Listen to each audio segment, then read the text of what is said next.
بسم اللہ الرحمن الرحیم نحمدہ نصلی علی رسولہ الکریم اما بعد۔ ساتھ طبی کالج کی طرف سے ویڈیوز اور اسباق کا سلسلہ جاری ہے۔ آج ہم آپ کو تشخیص کے سلسلے میں نبضوں کی تھوڑی سی معلومات دیں گے۔ کس کی؟ تھوڑی سی معلومات دیں گے تاکہ ایک عام آدمی نبض کے بارے میں جو پریشانی اور کنفیوژن کا شکار ہوتا ہے وہ ہٹ جائے۔ عمومی طور پر نبض کے بارے میں اتنی پیچیدگیاں ہیں یا اتنی پیچیدگیاں بنا دی گئی ہیں کہ انہیں سمجھنا گویا کہ کو کاف سے پری لانے کے مترادف ہے۔ تفصیلاً تو ہم کسی وقت پھر بیان کریں گے، لیکن ایک چھوٹا سا نقطہ ہم بیان کرتے ہیں، اور ان 3 نبضوں کو ہم 3 دن کی کلاس میں مکمل کریں گے تاکہ سمجھنے میں آسانی ہے۔ مثلا ہم اپنے وجود میں جو تغیرات ہوتے ہیں یا جو حالت ایک سے دوسری حالت میں جو چیز محسوس کرتے ہیں اس کا کیسے پتہ چلائے گا۔ سب سے پہلے ہم یہ چیز سمجھیں گے کہ نبض ہے کیا۔ جب تک ہم نبض کو یہ نہیں سمجھیں گے کہ ہے کیا اور اس کو کیسے پہچانے، اس وقت تک نبض کا دیکھنا، مرض کا بتانا بس تکے بازی ہو۔ ہمارے جسم کے اندر مفرد اعضاء والوں کے نزدیک 3 چیزیں کام کرتی: دماغ، دل، جگر۔ ان کی پھر 2 صورتیں ہیں۔ یہ آپ سمجھیں کہ ان لوگوں نے کس انداز میں اس کو سمجھایا ہے۔ یہ کوئی حتمی یا الہامی بات نہیں ہے، انداز تفہیم اچھا ہے، ایک قریب ترین تفہیم اور ایک قریب ترین افہام کی ایک صورت ہے۔ جیسے یہ دیکھیں، یہ دماغ ہے، اعصاب کہہ لیں، دماغ کہہ لیں، جیسے اعصابی رگے کہہ لیں، نروس سسٹم کہہ لیں، یہ دماغ۔ اب اس کی 2 صورتیں ہیں۔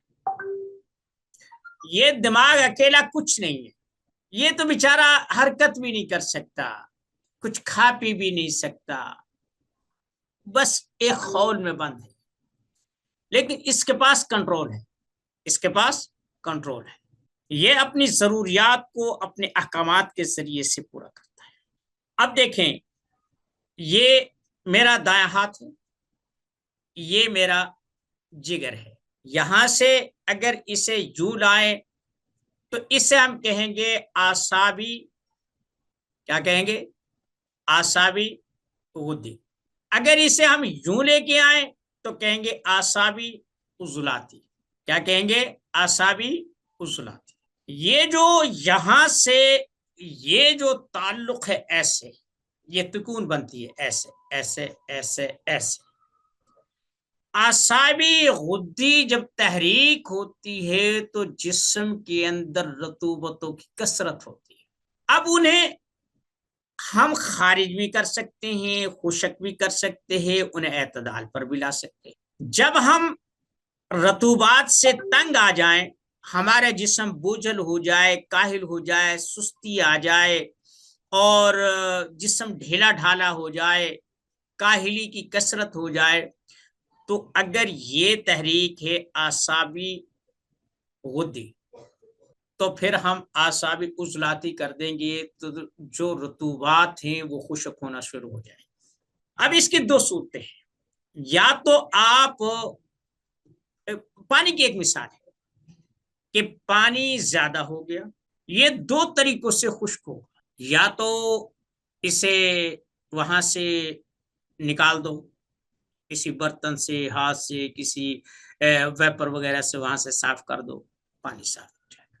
یا اس میں کوئی ٹھوس چیز، خشک کرنے والی چیز ڈال دو، تب بھی وہ خشک ہو جائے گا۔ دوسری صورت یہ ہے کہ آپ اس پانی کے نیچے آگ جلائیں. اب جو آگ جلانا ہے یہ بھی پانی کو خشک کرے گا، لیکن یہ انرجی بھی زیادہ لے گا اور وقت بھی زیادہ لے گا. یعنی اگر اعصابیت غالب آ گئی، آپ یہ بھی علاج کر سکتے ہیں کہ اس سے غدی اعصابی کر دیں اور پھر یہاں سے یہ بھی کر سکتے ہیں کہ آپ اعصابی عضلاتی کریں یا عضلاتی اعصابی کر دیں. اب اس میں جو کنفیوژن ہے وہ میں آپ کو سمجھاتا ہوں. بہت سارے لوگوں کو غدی اعصابی عضلاتی یہ چیزیں ہی سمجھ میں نہیں آتی. اب دیکھیں، دماغ یا اعصاب میں رطوبتیں کثرت سے پیدا ہو رہی ہیں، ٹھیک ہو گیا،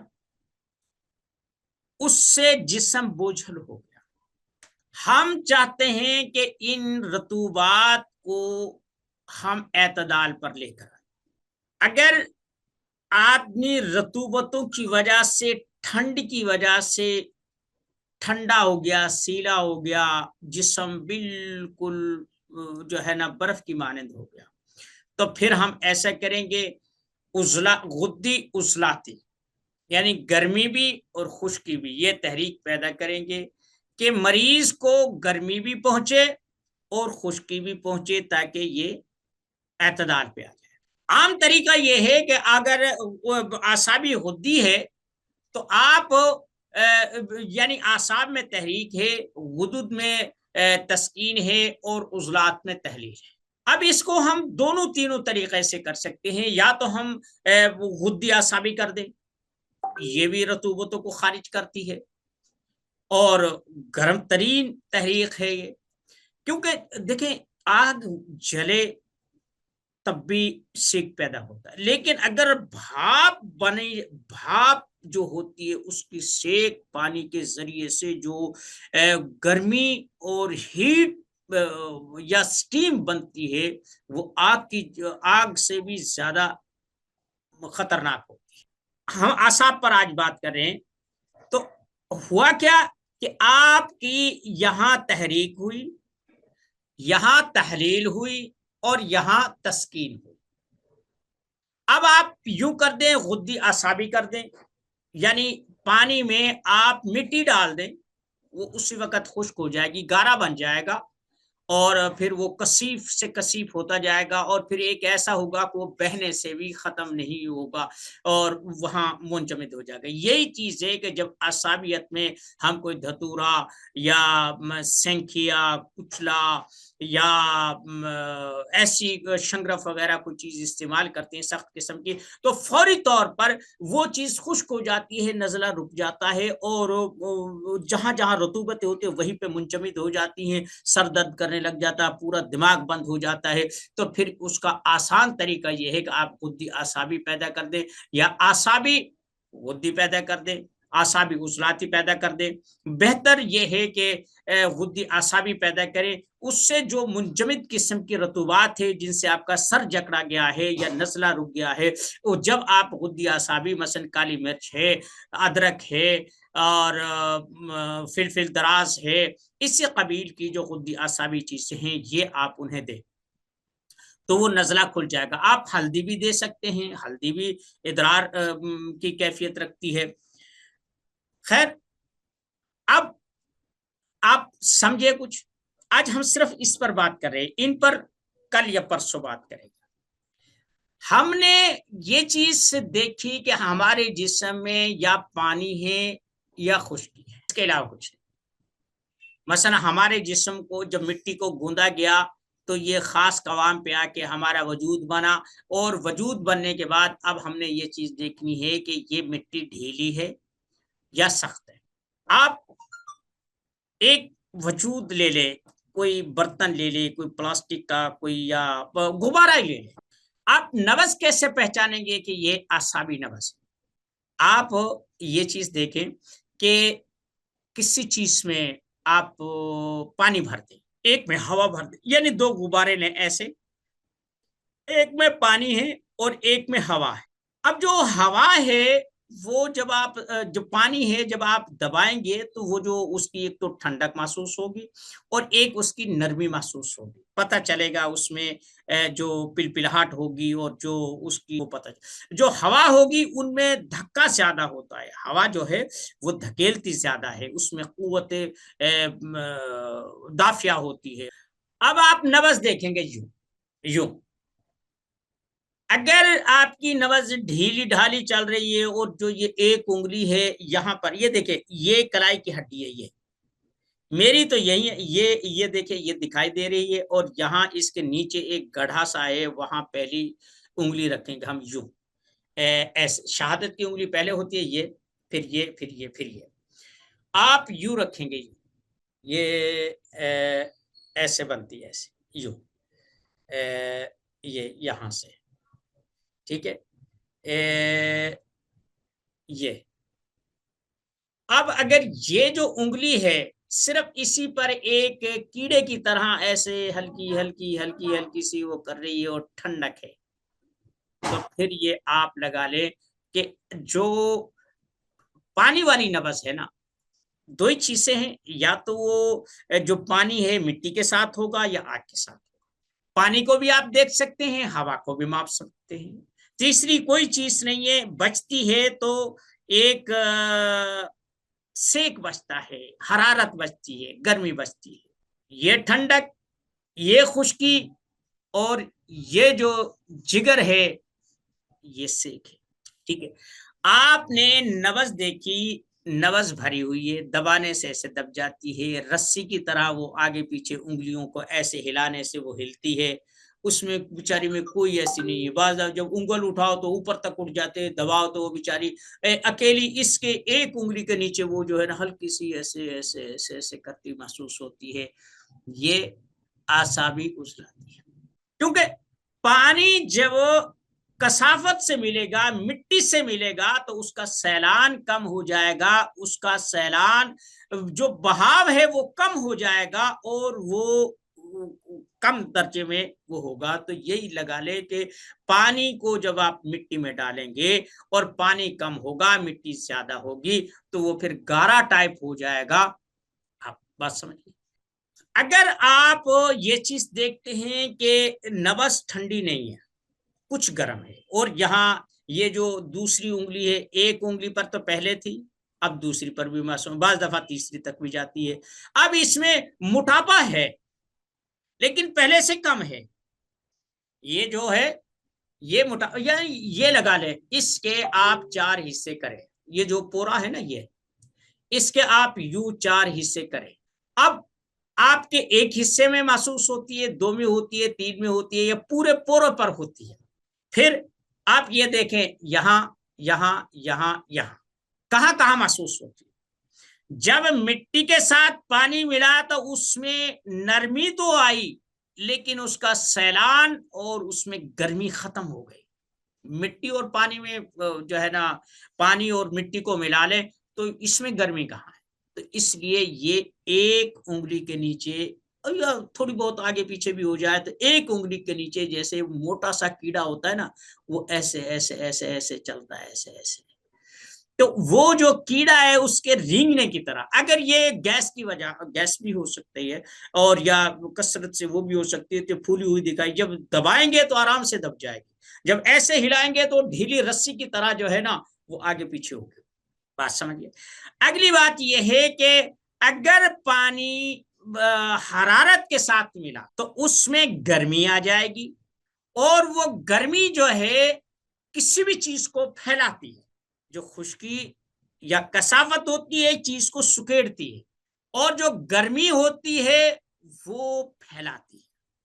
اب جب ادھر سے یہ آیا ایک انگلی، جب ادھر سے یہ آیا 2 سے 3 انگلی تک، اور حجم میں پتلی، کیوں کہ جب آپ پانی کو گرم کریں گے تو اس میں لطافت آئے گی اور وہ اوپر ابھرے گا، ٹھنڈ اور پانی نیچے بیٹھتا ہے اور جو گرمی اور سیک جو ہوتا ہے وہ اوپر اٹھتا ہے، ٹھیک ہے۔ تو جب یہ پانی اس کو یہ جگر کی گرمی گو کے مانتے ہیں کہ غلبہ اسی کا ہے، پانی کا ہی ہے. اگر یہ مٹی کے ساتھ ملا ٹھنڈا، اور اگر یہ اس کے ساتھ ملا بھائی کتنی بھی وہ ہو، لیکن وہ سیک کے ساتھ کچھ نہ کچھ گرمائش آتی ہے، ہلکی ہلکی سے حرارت ہوتی ہے، اور یہ نبض بجائے ایک انگلی کے 2 سے 3 انگلیوں پر محسوس ہوتی ہے، رہتی پھر بھی موٹی ہے، لیکن اتنی موٹی نہیں ہوتی، جو سمجھے کہ 2 حصے کم ہو جاتی ہے، یا کم از کم ایک حصہ تو ضرور کم ہو جاتی ہے، وہ 2 انگلیوں سے کم میں نہیں ہوتی. کچھ بات سمجھے. اب اس میں آگے ہم قارورہ بتائیں. گو کہ آگے قارورہ کی کلاس آئے گی، لیکن جب آپ قارورہ دیکھیں گے کہ جب یہ اعصابی عضلاتی ہوگا تو بالکل پانی جیسا، اور جب یہ اعصابی غدی ہوگا تو ہلکی سی اس میں پیلاہٹ ہوگی، اس میں ہلکی سی پیلاہٹ ہوگی. بعض دفعہ سبزی مائل بھی ہوتا ہے. یہ جو آپ بیک گراؤنڈ دیکھ رہے ہیں نا، یہ میرے پیچھے یہ جو ماؤس ہے اس طریقے کا بھی ہوتا ہے، ایسا بھی جو ہے نا وہ اس کا رنگ ہو سکتا ہے. یعنی جو سبزی مائل ہوتا ہے یہ بھی عصابیت کا شاہکار ہوتا ہے. اب میں نے آپ کو ایک پوائنٹ بتا دیا کہ اگر یہ اعصابی چیز ہے، اعصابیت غالب ہے، یا تو یہ مٹی کے ساتھ ملے گا یعنی اعصابی عضلاتی ہوگا، تو یہ مٹی اور پانی اس میں کوئی ابھار نہیں ہوگا، سیلان نہیں ہوگا، تو اس کا حجم موٹا تو ہو سکتا ہے لیکن لمبائی میں یہ نہیں ہو سکتا. اس میں تو ایک انگلی ہے موٹی. اور اگر پانی کو سیک دیں وہ پانی گرم ہو کر تھوڑا سا پھیلتا ہے، تھوڑا سا اس میں اضافہ ہوتا ہے، وہ جو کثافت تھی وہ کم ہوتی ہے، اس لیے اس نبض سے کم از کم آدھی یا پونی نبض ہو جاتی ہے. تو آپ اس سے پہچان سکتے ہیں. قارورہ بھی ہو گیا، نبض بھی ہو گئی، اور وہ بھی. اب اس کا علاج یہ ہے کہ میں نے آپ کو بتایا کہ پانی کو مٹی ڈال کر خشک کر دو یا آگ لگا کر دو. آگ پر بھی آپ پانی کو رکھیں، نیچے آگ جلائیں تو وہ پانی اڑ جائے گا، بھاپ بن جائے گا، لیکن اس میں انرجی بہت زیادہ خرچ ہوتی ہے. ہاں مٹی ہے، آپ اسے ڈالیں اسی وقت پانی، اگر اسی کی پانی کی مقدار سے زیادہ آپ مٹی ڈال دیں گے، کوئی بھی خشک چیز ڈال دیں گے، فوری طور پر پانی خشک ہو جائے گا. آپ نے نبض، قارورہ، اعصابیت، یہ آپ نے آج پڑھا، آج آپ نے یہ پڑھا. اب اعصابیت والے کے لیے خشک چیزیں جیسے بھنے ہوئے چنے ہو گئے، ادویات میں کوئی بھی جو ایسی چیز ہے. میرا ایک آسمودہ ایک زکام روکنے کا نسخہ ہے، میرا نہیں، میں نے بھی کہیں سے پڑھا اور لیا بہت ساری چیزیں. دھتورا، یہ میں آپ کو اس کی تصویر جب ویڈیو ایڈیٹ ہوگی تو میں اس کی تصویر دکھا دوں گا. دھتورا، اسے ایک حصہ، 2 حصے کالی مرچ اور 2 ہی حصے اس میں سنڈ میں لاتا ہوں، انہیں پیس کر وہ رکھ لیتا ہوں. اور وہ یہ جو اعصابی دردیں ہوتی ہیں ان کے لیے بہترین چیز ہے. نزلہ زکام ہو جائے فوری طور پر یہ خشک کر دیتا ہے، یہ ایمرجنسی ہے، اور اعصابی دردوں میں بھی یہ کام کرتا ہے. یہ میں بہت عرصے تک. اب دھتورے کا موسم ہے، پھل کچھ کچے ہیں، کچھ پک رہے ہیں، کچھ کچے ہیں. اب میں نے ایک نیا تجربہ یہ کیا ہے کہ دھتورا وہ پھل میں توڑ لایا، اس کے پھول توڑ لایا، انہیں میں نے وہ ہاون دستے میں کوٹا، کنڈی ڈنڈے میں رگڑا، کیونکہ دوائیاں جو میں بناتا ہوں نا بازار سے بنی ہوئی نہیں لا کے آتا. یہ دیکھیں میرے ہاتھوں میں اب بھی یہ سختی ہے، میں خود دوائیاں بناتا ہوں، مجھے پتا ہے کہ میں کیا ڈال رہا ہوں، اور اس وقت میرا دماغ کام کرتا ہے کہ اگر میں نے یہ چیز دی مریض کو یہ ہوا تو اس کا تدارک یہ ہے، یہ چیز بھی اس میں شامل کروں. میرے جو نسخے ہوتے ہیں عمومی طور پر کتابوں میں بھی میں نے لکھے ہیں، لوگوں کو بھی میں بتاتا ہوں، ساری چیز بتا، لیکن جب میں خود بنانے بیٹھتا ہوں تو اس وقت کچھ پتہ نہیں میری کیفیت ایسی ہوتی ہے کہ میں کچھ ایسی چیز سے بھی میں شامل کر دیتا ہوں جو اس نسخے کا جز نہیں ہوتے.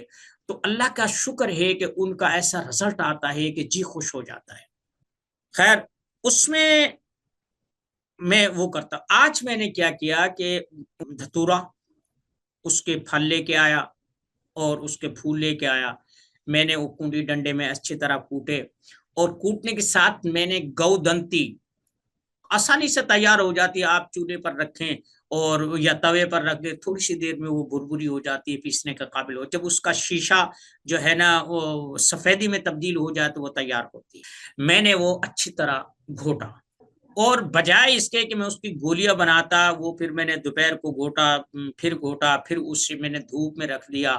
اب وہ بالکل سفید, یا یوں لگا لے کہ جیسے سکہ, سلیٹی مائل وہ چیز تیار ہوئی. مجھے امید ہے کہ جب میں اسے ایک کیپسول یا ایک چٹکی کسی کو دوں گا, فوری طور پر نزلہ زکام یہ بند ہوگا, لکوریا میں فوری طور پر یہ اثر کرے گا, اور اس کے بعد بخار میں جو اعصابی بخار ہوگا, ٹھنڈ کا بخار ہوگا, بلغمی بخار ہوگا, کھانسی ہوگی, اس میں یہ کام کرے گا. یہ اس طریقے سے میں مختلف قسم کے وہ پروڈکٹ تیار کرتا ہوں. کچھ یاد رہتے ہیں, کچھ نہیں رہتے, کیونکہ میں نسخوں کا الحمدللہ پابند نہیں. میں نوز دیکھتا ہوں, بعض دفعہ تو ایسی چیزیں میں مریضوں کو تجویز کر دیتا ہوں, دے دیتا ہوں بنا کر, وہ نسخے کی صورت میں دے دیتا ہوں.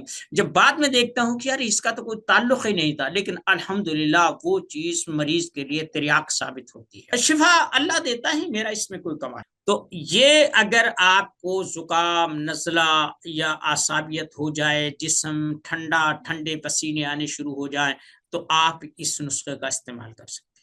دوسرا نسخہ میں عمومی طور پر جو اس میں استعمال کرتا ہوں, بچوں کے لیے بھی کرتا ہوں, بڑوں کے لیے بھی جب کبھی ضرورت پڑے, تو بالفرض 1 گرام اگر سینکھیا ہے تو اسے میں 1 چھٹانک اس میں چینی میں رگڑتا ہوں, پھر بچوں کو تھوڑا سا چٹا دیتا ہوں. اس کی رال, ناک بہنا اور یہ ساری چیزیں, بھوک کا نہ لگنا اور اس کا دودھ نہ پینا, یہ سب بہترین اس میں کام کرتا ہے.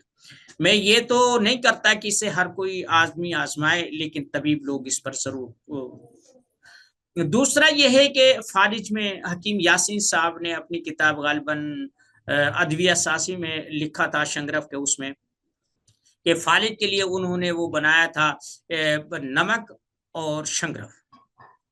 انہیں اس کی جو ترکیب ہے میں بھی لکھ دوں گا, اور کتاب میں آپ دیکھ لیں, ادویہ ساسی میں غالباً 2 جلد ہے. انہوں نے وہ دیا تو فالج ٹھیک ہو گیا تھا, یعنی جو اعصابی فالج تھا وہ ٹھیک ہو گیا. یہ جو اس طرف کا فالج ہوتا ہے, میں وہ دیتا ہوں جنہیں نزلہ زکام ہو جائے, بخار ہو جائے, پسلیاں چلنے لگ جائیں, تو یہی جو مرکب ہوتا ہے نا, یعنی شنگرف اور نمک, ان دونوں کو میں پیس کر کیپسول میں دے دوں, ویسے کھانے کے لیے دے دوں, تو یہ فوری طور پر اثر کرتا ہے. لیکن اس کا یہ ہے کہ یہ دونوں جو نسخے ہیں نا, 3 دھتورا, سینکھیا اور شنگرف, تدبر کا کوئی چکر نہیں ہے, مدبر نہیں کرتا میں, بس ایسے ہی اسے اچھے طریقے سے کھرل سروپ کرتا ہوں تاکہ کوئی ذرہ ایسا نہ رہ جائے. وہ پھر اس مقدار میں جاتا ہے کہ آدمی اگر وہ 4 خوراک بھی کھا لے تو انسان کو فرق نہیں پڑتا, انسانی جسم اسے سہ جاتا ہے. یہ میں استعمال کرتا ہوں اعصابیت. اس کے علاوہ اور بہت سارے نسخے ہیں. ہماری کتاب ہے جو تشخیصات متعددہ میں بھی اس کا ذکر ہے, اور ہماری تحریک امراض علاج میں بھی اس کا ذکر ہے. اور اس کے علاوہ جو ہم نے نسخہ سے اجزائی, یعنی اس میں 3 جو ہے نا اجزاء پر مشتمل نسخہ جات ہیں, وہ ہم نے ذکر کیے ہیں. اپنی دستے شفائی نسخہ سے اجزائی کے نام سے نیٹ پر موجود ہے, ہماری طب فار آل پر بھی موجود ہے, دنیا کا علم.com پر بھی وہ موجود ہے, آپ وہاں سے وہ حاصل کر سکتے ہیں مفت میں. آج کا سبق اتنا ہی کافی ہے کہ آپ اعصابیت کو کیسے کنٹرول کریں اور کس انداز میں آپ کریں. میں ہارمونز پر کام کر رہا ہوں, تو انشاءاللہ امید ہے کہ جو یہ ہارمونز کا جو مسئلہ ہے, اس پر میں امید ہے کہ ایسی کوئی چیز لے کر آؤں گا کہ جو عام حکماء کے بس کی بات نہیں ہے. اللہ مجھ سے کام لے رہا ہے اور میں کر رہا ہوں. اس لیے بہرحال مجھے اس چیز کا افسوس ہے کہ میں ٹھیک انداز میں کلاس اور حاضرین کو درمیان میں رابطے کی رابطے کے فقدان کی بنیاد پر میں ایسے براہ راست ان سے مخاطب نہیں ہو سکتا جیسے کہ مجھے ہونا چاہیے۔ بہرحال ہمارا واٹس ایپ گروپ موجود ہے، آپ اس میں رجوع کریں جو جو ضروریات ہوں۔ اللہ تعالیٰ آپ کا حامی ناصر ہو، آپ کو علم نافع نصیب فرمائے۔ وما علینا الا البلاغ المبین۔